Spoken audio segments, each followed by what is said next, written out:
This is mostly about outlining, but partially about literary heroes. About 18 hours ago, I was reading Clark's Murder Your Darlings. I think it's Roy Peter Clark. As a high school student, I had three literary heroes. One was American, J.D. Salinger. Two were Brits, Aldous Huxley and George Orwell. And I thought about that. That just stopped me. When I was in high school, we were required to read and discuss in class Huxley's Brave New World and Orwell's 1984. I guess the teachers didn't want to just get book reports from us or have us discuss them. Wanted to be sure we read them, so we read them in class. Now, of course, you could say, well, they just didn't want to work. They sat there and we were hall monitors, basically, but they had clearly read them. They asked intelligent questions, and we were required to read them in class. I didn't read Catcher in the Rye until, I don't know, probably been out of high school 30 years. Some of my friends read it, but they were friends whose opinions I did not respect, so not about that matter. So I didn't read it until decades later. It was in 1990s. So I do recommend Orwell and Huxley, Brave New World, 1984, and Salinger. He's a terrific writer. I have one J.D. Salinger story. For a while, I was doing well as a commercial writer. My literary agent was with Harold Ober. Harold Ober is, or was, I don't know now, but the status literary agency. And even though I'm here in Kansas, I go to New York sometimes, and went to New York. I had an appointment with my agent. We went in. Harold Ober waited briefly, I think, in the waiting room. And while there, someone said, "You just missed J.D. Salinger."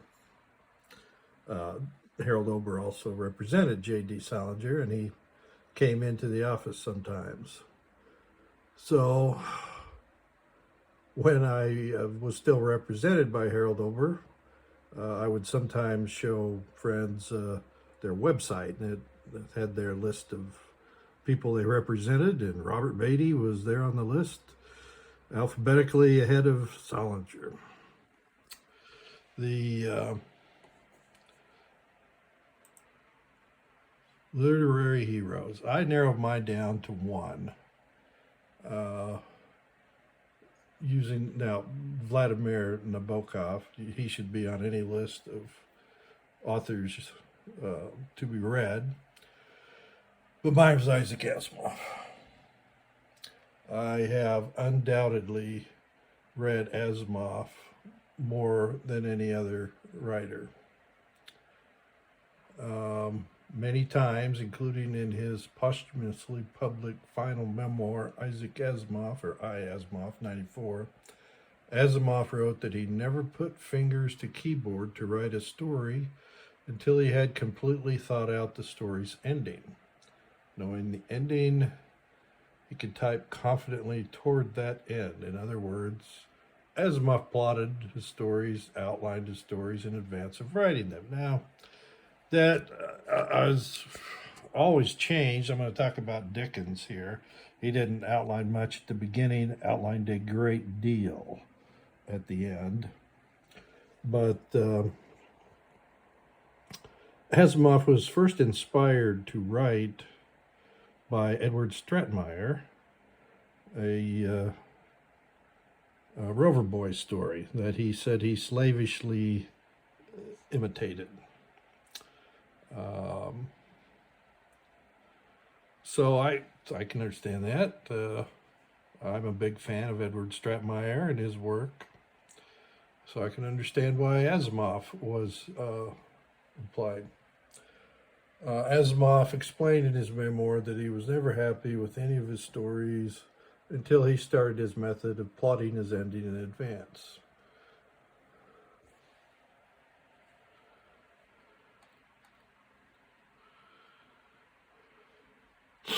I'd learned of the Asimov method probably in the late 1960s. In my talking with aspiring writers, I would always tell of Asimov's advice, know your ending before you start. And in any audience of writers, I always received a truly horrified look from the majority of listeners. Now, I again place context. There'd be some who don't know anything about my background. I've written about 20 million published words, 1,500 shorter pieces. Any time I identify a number of books, you say, well, I can't find that many books under your name. And no, they're not all published under my name. So I had a New York Times bestseller. It was adapted into a movie. And my representation was Harold Oper Literary Agency. So I had the kind of success most writers, certainly before the more recent self-publishing era, than most. Anyway, I would give this talk. There'd be a horrified look, and I remember a particular teen girl and her mother, probably in 2006. We spoke enough that I learned about them. The teen girl was an aspiring writer. She aspired to become what I had done. New York Times best-selling author, have a book adapted into a movie, be represented by a big-time literary agency. When I repeated what Asimov said and advised outlining before writing, mother and daughter clutched at each other in terror, reacting to my words.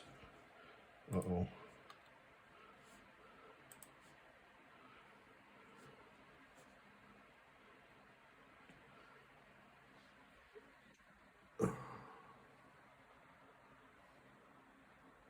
Knowing your end before you write, as if I had physically threatened them. I mean, they were really upset.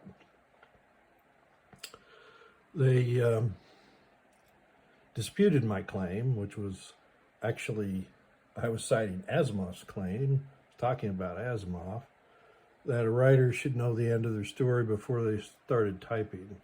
Mother and daughter, which is how they described themselves, cited Stephen King's advice to not plot one story in advance. Now I checked on my e-reader. Asimov's advice is about 11% into his 1994 Asimov memoir. King's advice is about 54% into his 2000 memoir on writing.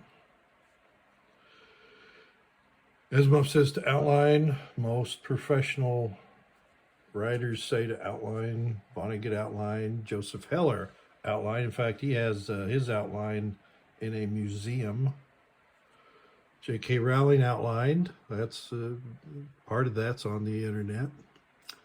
Lester Dent outlined. Earl Stanley Gardner outlined. Charles Dickens outlined. Now, this is one of the books that I've read about Dickens and specifically his writing as a serial novelist, which all of his fiction was. After he became a hit, this was routine practice. He wrote novels that were published as he wrote them. First in a daily newspaper, a weekly newspaper, which published a week's worth of writing, a monthly magazine where the whole month had been combined. Usually took about 4 months to write a novel. Then after it was completed, it was published as a book, just as a collection. And then later, published as a book, edited and revised by Dickens. This is what we read most of the time.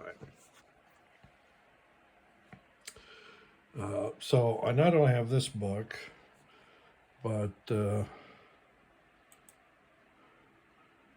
if I can find what I'm looking for here. Yeah, I bought not one but two copies of this 2021 Dickens at Work.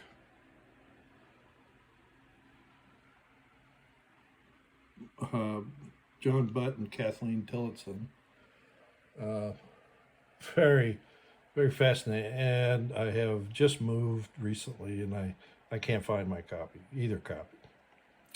But I purchased it, and I've got it somewhere. He talks a great deal about Dickens' work, and Dickens did what I just said, according to these scholars who had and show outlines in this book. Dickens outlined. So, Stephen King says not to outline, you can follow King. Virtually all the writers I've discussed this with say to outline. Today, most say to outline using scene sequel format, which, as I've said elsewhere, I'm writing a book about that, and there's posts about that elsewhere on my page.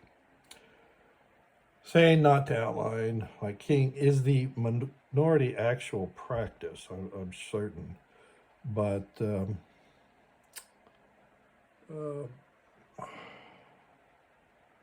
awful lot of people read and follow the advice of Stephen King. I don't follow him, but most people, like Dickens, Lester Dent, Walter B. Gibson, and Vladimir Nabokov, would disagree.